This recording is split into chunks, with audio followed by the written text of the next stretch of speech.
ಮುಖ್ಯಮಂತ್ರಿ ಸಿದ್ದರಾಮಯ್ಯ ಅವರು ಕರ್ನಾಟಕ ಕಾರ್ಯನಿರತ ಪತ್ರಕರ್ತರ ಸಂಘ ಮತ್ತು ಬೀದರ್ ಜಿಲ್ಲಾ ಕಾರ್ಯನಿರತ ಪತ್ರಕರ್ತರ ಸಂಘ ಆಯೋಜಿಸಿದ 40ನೇ ರಾಜ್ಯ ಪತ್ರಕರ್ತರ ಸಮ್ಮೇಳನವನ್ನು ಉದ್ಘಾಟಿಸಿದರು.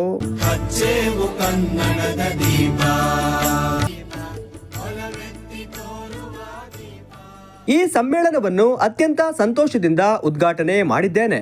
ಪತ್ರಕರ್ತರು ಸಮಾಜವನ್ನ ತಿದ್ದುವ, ಜಾಗೃತಿ ಮೂಡಿಸುವ ಹಾಗೂ ಧ್ವನಿ ಇಲ್ಲದವರ ಪರವಾಗಿ ಕೆಲಸ ಮಾಡಬೇಕು. ವಸ್ತುನಿಷ್ಠವಾದಂತಹ ಸತ್ಯವನ್ನ ಜನರ ಮುಂದೆ ಇಡಬೇಕು. ಆ ಮೂಲಕ ಸಮಾಜದಲ್ಲಿರುವ ಅನೇಕ ನ್ಯೂನತೆಗಳಿಂದ ಹೋಗಲಾಡಿಸಿ ಉತ್ತಮ ಸಮಾಜ ಕಟ್ಟುವಲ್ಲಿ ಕೆಲಸ ಮಾಡಬೇಕು ಎಂದರು. ಜಾಗೃತಗೊಳಿಸತಕ್ಕಂಥ, ಧ್ವನಿ ಇಲ್ಲದವ್ರಿಗೆ ಧ್ವನಿಯಾಗಿ ಕೆಲಸ ಮಾಡ್ತಕ್ಕಂಥ,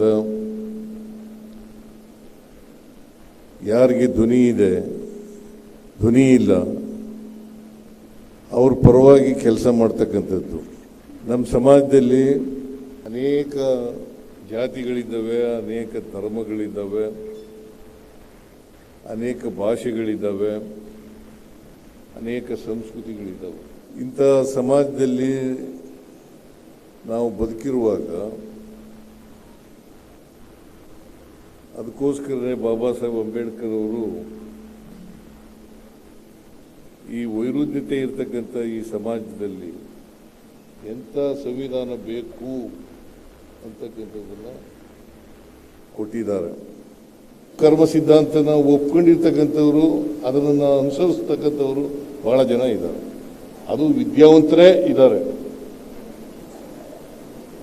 ನೀನು ಯಾಕಪ್ಪ ಅವಿದ್ಯಾವಂತನಾಗಿದ್ಯಾ, ಬಡವನಾಗಿದ್ಯಾ, ನಿನಗೆ ಸೂರಿಲ್ಲ,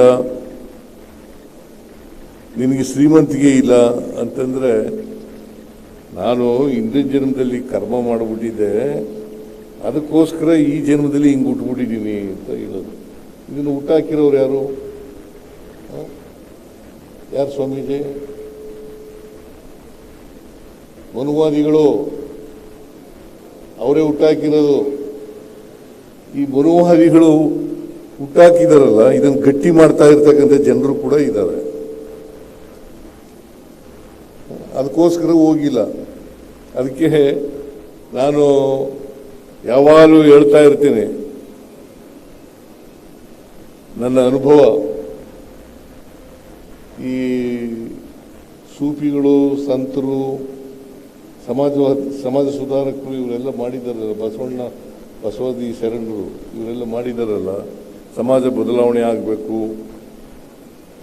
ಎಲ್ಲರೂ ಕೂಡ ಮಾನವರಾಗಿ ಬದುಕಬೇಕು, ಮಾನವೀಯತೆ ನೆಲೆಸಬೇಕು, ಸಮಾಜ ನಿರ್ಮಾಣ ಆಗಬೇಕು ಅಂತ ಹೇಳಿದಾರಲ್ಲ. ಇಂಥ ಸಮಾಜ ನಿರ್ಮಾಣ ಆಗಬೇಕಲ್ಲ. ಈ ಸಮಾಜ ಒಂದು ವೇಳೆ ನಿರ್ಮಾಣ ಆಗ್ಬಿಟ್ರೆ, ಎಲ್ಲರೂ ಮನುಷ್ಯರೆಲ್ಲ ಸಮಾನರಾಗ್ಬಿಟ್ರೆ ಮತ್ತೆ ಶೋಷಣೆ ಮಾಡಲಿಕ್ಕೆ ಅವಕಾಶ ಎಲ್ಲಿರ್ತದೆ? ಅದಕ್ಕೆ ಶೋಷಣೆ ಮಾಡೋರು ಇದಾರಲ್ಲ, ಅವರು ಅಸಮಾನತೆ ಮುಂದುವರಿಲೇಬೇಕು, ಜಾತೀಯತೆ ಮುಂದುವರಿಲೇಬೇಕು. ಇವತ್ತು ಮಾಧ್ಯಮ ಅಭಿವೃದ್ಧಿಯಲ್ಲಿ, ಪ್ರಗತಿಯಲ್ಲಿ, ಬದಲಾವಣೆಯಲ್ಲಿ ಬಹಳಷ್ಟು ದೊಡ್ಡ ಒಂದು ಅತ್ಯಂತ ಮಹತ್ತರವಾದಂತಹ ಒಂದು ಪಾತ್ರ, ಒಂದು ಅತ್ಯಂತ ದೊಡ್ಡ ಮಟ್ಟದಲ್ಲಿ ಅದು ಸಾಧನವಾಗಿದೆ ಅಂತ ಹೇಳಿದ್ರೆ ಅತಿಶೋಕ್ತಿ ಆಗೋದಿಲ್ಲ ಅನ್ನುವಂಥ ಮಾತನ್ನು ಹೇಳಿಕೆ ಬಯಸ್ತಾ ಇದ್ದೀನಿ. ನಾವೆಲ್ಲ ನೋಡಿದಾಗ ಸ್ವಾತಂತ್ರ್ಯ ಪೂರ್ವದಲ್ಲಿ ಸಹಿತ ಅನಕ್ಷರತೆ ಇತ್ತು, ಬಹಳ ಕಡೆ ಯಾವುದೇ ರೀತಿಯ ಪ್ರಗತಿ ಇರಲಿಲ್ಲ. ಅಂತ ಕಾಲದಲ್ಲಿ ರಾಷ್ಟ್ರಪಿತ ಮಹಾತ್ಮ ಗಾಂಧೀಜಿಯವರು, ಸಂವಿಧಾನ ಶಿಲ್ಪಿ ಡಾಕ್ಟರ್ ಬಾಬಾ ಸಾಹೇಬ್ ಅಂಬೇಡ್ಕರ್ ಅವರು, ತಿಲಕ್ರವರು, ಅನೇಕ ಹಿರಿಯ ಇವತ್ತೇನು ಪತ್ರಕರ್ತರಿದ್ದರು, ಅವರೆಲ್ಲರೂ ನಮ್ಮ ಜನರಲ್ಲಿ ಇವತ್ತು ಸ್ವಾತಂತ್ರ್ಯದ ಕಿಚ್ಚನ್ನು ಹತ್ತಿಸಲಿಕ್ಕೆ, ಅವರಿಗೆ ಪ್ರೇರಣೆ ಸ್ಫೂರ್ತಿ ಮಾಡಲಿಕ್ಕೆ ಮಾಧ್ಯಮದ ಮುಖಾಂತರ ಒಂದು ಸಂಘಟನೆ ಮಾಡಿದಂಥದ್ದು, ಹೋರಾಟ ಮಾಡಿದಂಥದ್ದು ನಾವೆಲ್ಲ ನೋಡಿದ್ದೇವೆ.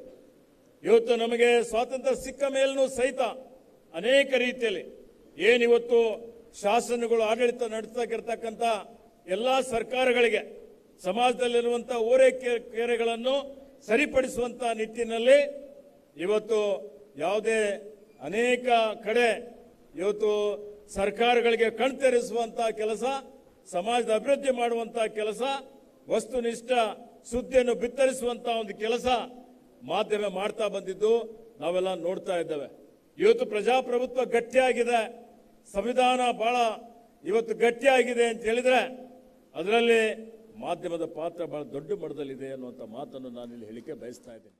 ಬೀದರ್ ಜಿಲ್ಲಾ ಉಸ್ತುವಾರಿ ಸಚಿವರಾದ ಈಶ್ವರ್ ಖಂಡ್ರೆ, ಸಚಿವರುಗಳಾದ ರಹೀಂ ಖಾನ್, ಶರಣ್ ಪ್ರಕಾಶ್ ಪಾಟೀಲ್, ಮುಖ್ಯಮಂತ್ರಿಗಳ ಮಾಧ್ಯಮ ಸಲಹೆಗಾರರಾದ ಕೆವಿ ಪ್ರಭಾಕರ್, ಕಾರ್ಯನಿರತ ಪತ್ರಕರ್ತರ ಸಂಘದ ರಾಜ್ಯಾಧ್ಯಕ್ಷರಾದ ಶಿವಾನಂದ ತಗಡೂರು, ಜಿಲ್ಲಾಧ್ಯಕ್ಷರಾದ ಆನಂದ್ ದೇವಪ್ಪ, ಸಮ್ಮೇಳನದ ಪ್ರಧಾನ ಭಾಷಣಕಾರರಾಗಿರುವ ಹಿರಿಯ ಸಂಪಾದಕರಾದ ವಿಶ್ವೇಶ್ವರ ಭಟ್, ಸಂಸದರಾದ ಸಾಗರ್ ಖಂಡ್ರೆ, ಮಾಜಿ ಸಚಿವರಾದ ರಾಜಶೇಖರ್ ಪಾಟೀಲ್, ಗಡಿ ಅಭಿವೃದ್ಧಿ ಪ್ರಾಧಿಕಾರದ ಅಧ್ಯಕ್ಷರಾದ ಸೋಮಣ್ಣ ಸೇರಿ ಹಲವು ಗಣ್ಯರು ಉಪಸ್ಥಿತರಿದ್ದರು.